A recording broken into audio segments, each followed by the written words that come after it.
रामचरितमानस अयोध्या कांड।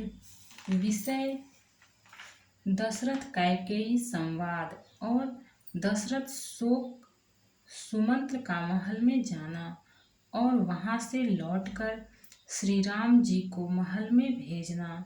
भावार्थ सहित। सो सुनितिये रिस गयउ सुखाई, देखहु काम प्रताप बड़ाई। शूल कुलिसयसि अगव निहारे, तेरति नाथ सुमन सर मारे। वही राजा दशरथ स्त्री का क्रोध सुनकर सूख गए। कामदेव का प्रताप और महिमा तो देखिए, जो त्रिशूल वज्र और तलवार आदि की चोट अपने अंगों पर सहने वाले हैं, वे रतिनाथ कामदेव के पुष्प बाण से मारे गए। सभयन रे सुप्रिया पहि गयउ, देखी दशा दुख दारुण भयउ। भूमि शयन पटु मोट पुराना, दिए डारि तन भूषण नाना। राजा डरते डरते अपनी प्यारी कैकेयी के पास गए।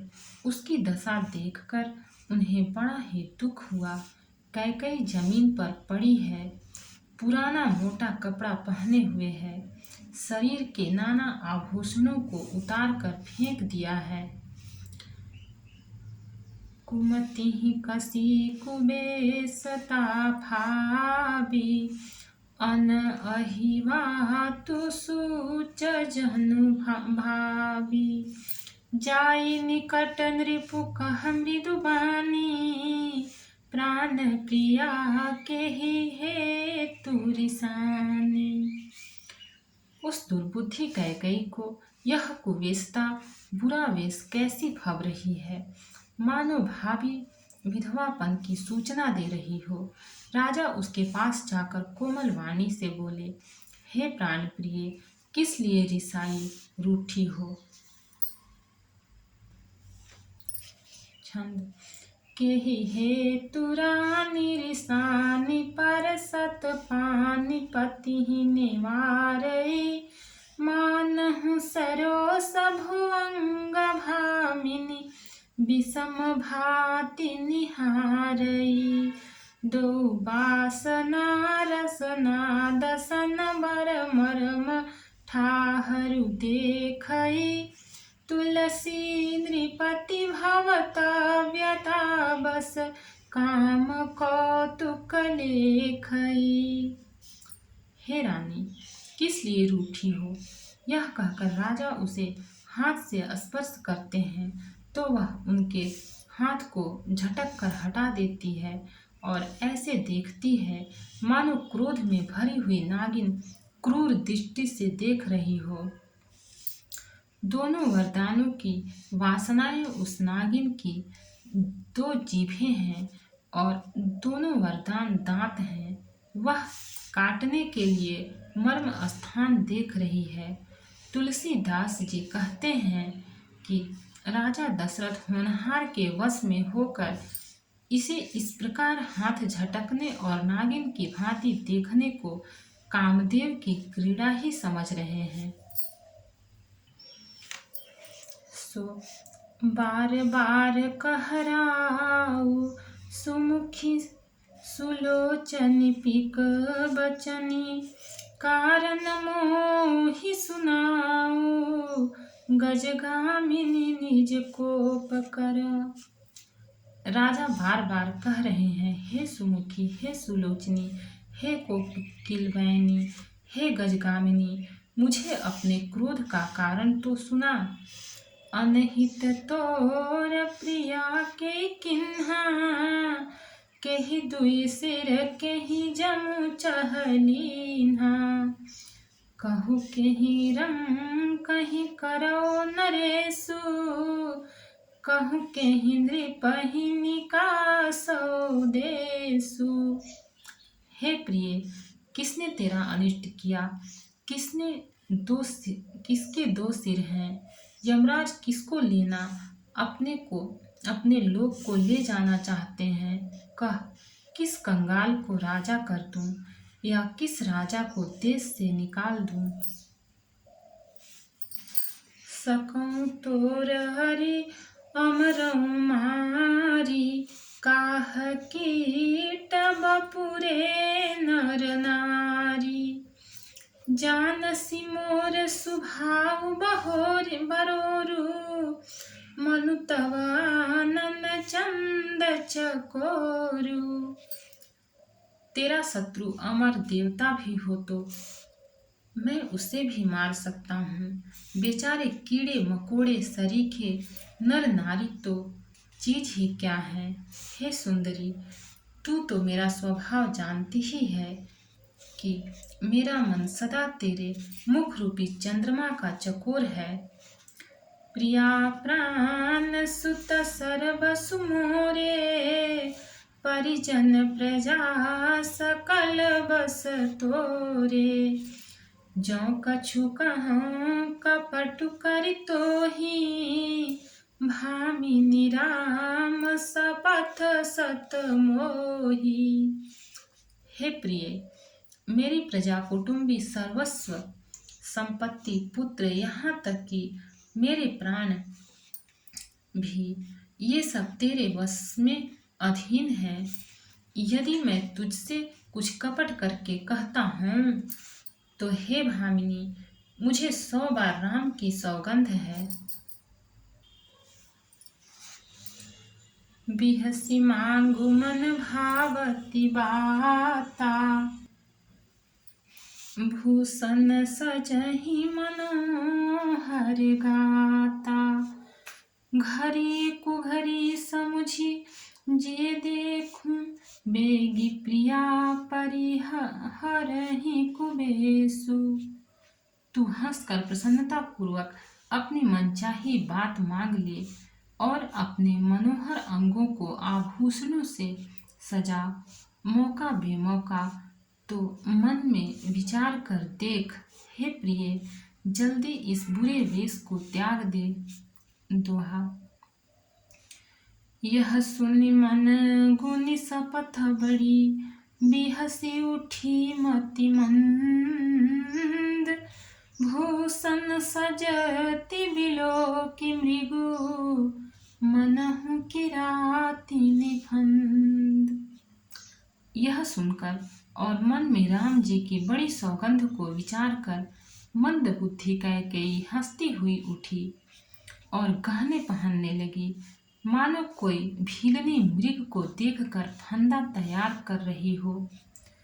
पुनि कहराउ सुहृदय जिय जानी, प्रेम पुलकि मृदु मंजुल बानी। भामिनी भयउ तोर मन भावा, घर घर नगर आनंद बधावा। अपने जी में कैकेयी को सुहृदय जानकर राजा दशरथ जी प्रेम से पुलकित होकर कोमल और सुंदर वाणी से फिर बोले, हे भामिनी, तेरा मन चीता हो गया। नगर में घर घर आनंद के बधावे बज रहे हैं। राम ही देव काल जुबराजू, सजहि सुलोचनी मंगल साजू। दल की उठेऊ सुनि हृदय कठोरू, जनु छुई गयऊ पाक बर तोरू। मैं कल ही राम को युवराज पद दे रहा हूँ, इसलिए हे सुनैनी, तू मंगल साज सज।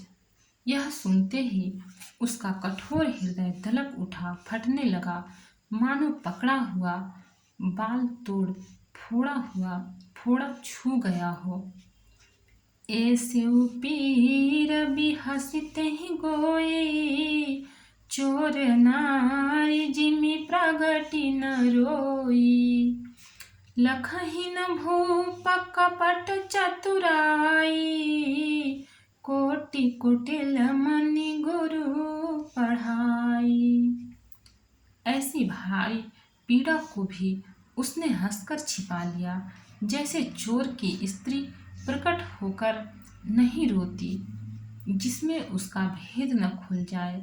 राजा उसकी कपट चतुराई को नहीं लख रहे हैं, क्योंकि वह करोड़ों कुटिलों की शिरोमणि गुरु मंथरा की पढ़ाई हुई है। यद्यपि नीति निपुल नर नाहु, नारी चरित जल निधि अवगाहु। कपट स्नेहु बढ़ाई बहोरी, बोली बिहसी नयन मुँह मोरी।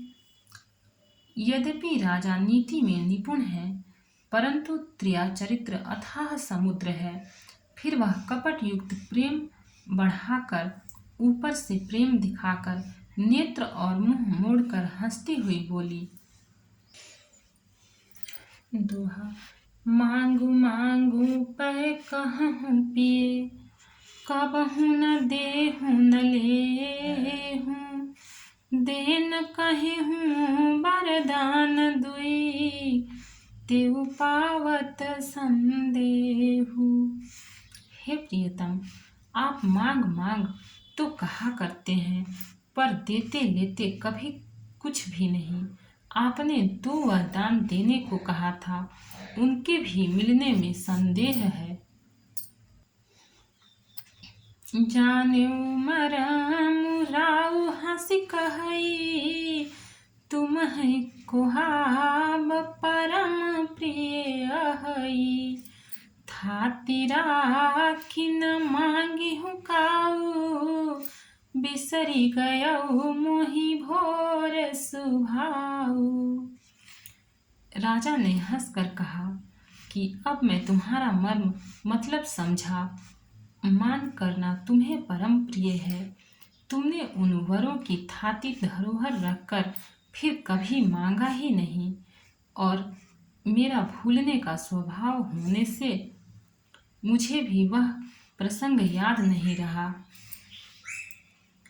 झूठे हूँ हम ही दो सुन, जनु दे जन दे हूँ। दुई कै चारि मांगी मकुले हूँ। रघुकुल रीति सदा चली आई, प्राण जाहूँ बरु बचन न जाई।